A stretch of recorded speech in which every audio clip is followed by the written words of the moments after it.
Symbol of love. Before Taj Mahal.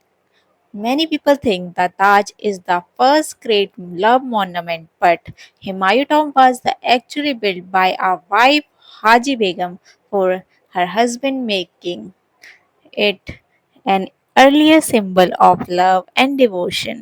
जी हाँ, तो Taj Mahal first मोर्नामेंट love मोर्नामेंट नहीं है, जबकि एक वाइफ ने अपने हस्बैंड के लिए बनाया था लाल पत्थर का ताज। तो हम चलते हैं हुमायूं टॉम में। यह है इसकी एंट्री गेट से हमने 30 रुपीज़ की टिकट ली और ये टिकट्स आपको फॉरेनर्स के लिए 500 और चिल्ड्रंस बिलो 15 के लिए मिलेगी बिल्कुल फ्री। तो इसके बाद इसकी टाइमिंग है 6 AM टू 6 PM। तो एंट्री होते ही हमने देखा यहाँ पे कुछ बिलबोर्ड्स लगे हुए थे जहाँ पे आपको इस जगह के बारे में सब कुछ बताया जाएगा। यहाँ आपको बहुत सारे नीला पत्थर का ताज भी देखने को मिलेगा और ये है हमारा मकबरा। आप देख सकते हो किस तरह से जंजीरों से बांधकर इसका आर्ट मुगल्स ने ये बनाया हुआ है। तो आप देख सकते हो कि किस तरह पर्शियन आर्किटेक्ट को आप देख सकते हो कि किस तरह से इन्होंने काम करा हुआ है और मुगल्स किस तरह से अपने राजा के लिए अपना टॉम बनाया करते थे। तो अब आप हाँ आगे चल के हम देखते हैं। आपको ये जगह तो याद ही होगी। यहाँ पे आपने बहुत सारी मूवीज़ की शूटिंग देखी होंगी, जैसे बजरंगी भाईजान, कभी खुशी कभी गम, फितूर या वीर ज़ारा। ऐसी मूवीज़ की आपने यहाँ पे इसी लोकेशन में आपने बहुत सारी शूट्स देखी होगी। आगे हम चलते हैं। अब आगे चल के हम देखते हैं हम चलते हैं पत्थर का ताज। तो ये है ईशा का मकबरा और आप देख सकते हो इसमें बहुत बड़ा गार्डन बनाया हुआ है। इस गार्डन में मैं कुछ वीडियोस बना रही हूँ। यहाँ पे आपको 4 बाग फेमस है और वाटर कैनाल्स जो छोटी-छोटी कैनाल्स बनाई हुई हैं।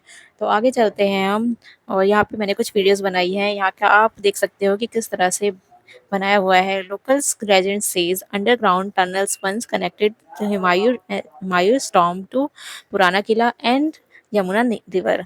तो कुछ लोकल्स कहते हैं कि ये एक अंडरग्राउंड टनल है जो कनेक्ट करती थी हुमायूं टॉम्ब को पुराने किले और यमुना नगर रिवर से। तो अब बात करते हैं मुगल शासकों की। मुगल शासक में हुमायूं का बेटा बाबर का बेटा हुमायूं था और इसको हमारे हमारे मुगल शासक 1857 में ख़त्म हुआ। उसमें हमारे मराठों का सबसे बड़ा योगदान है। मराठों में शिव कह सकते हैं कि शिवाजी, महाराणा प्रताप और उनके बेटे संभाजी महाराज उसके बाद आए थे। उसके बाद महाराणा प्रताप द्वितीय का जन्म हुआ उस तरह से और इस तरह मुगल शासक खत्म हुआ। और कुछ कुछ ये सेवल सिर्फ हुमायूं का मकबरा नहीं, इसमें कुछ 30 सरदारों के मकबरे भी बनाए गए हैं और ये थी कुछ सीढ़ियाँ जो ऊपर जाने के लिए यूज़ की गई थी इस मकबरे में। आप देख सकते हो कि किस तरह से खड़ी सीढ़ियाँ हैं और इसमें चढ़ना और उतरना दोनों ही मुश्किल थे। अगर आपको मेरी वीडियो अच्छी लगी हो तो लाइक कीजिए और सब्सक्राइब कीजिएगा। बाय। औरंगजेब ने कहा था कि मैंने अपने इस शासन के जीत लेने के लिए मैंने अपने पिता को मार दिया, अपने भाइयों को मार दिया और लोगों को मारा। क्या मेरा खुदा मुझे कभी माफ़ करेगा? तो आप देख सकते हो कि यहाँ सिर्फ मकबरे ही मकबरे रह गए हैं और कोई भी इंसान ज़िंदा नहीं रहा। तो आप देख सकते हो कि शासन की जगह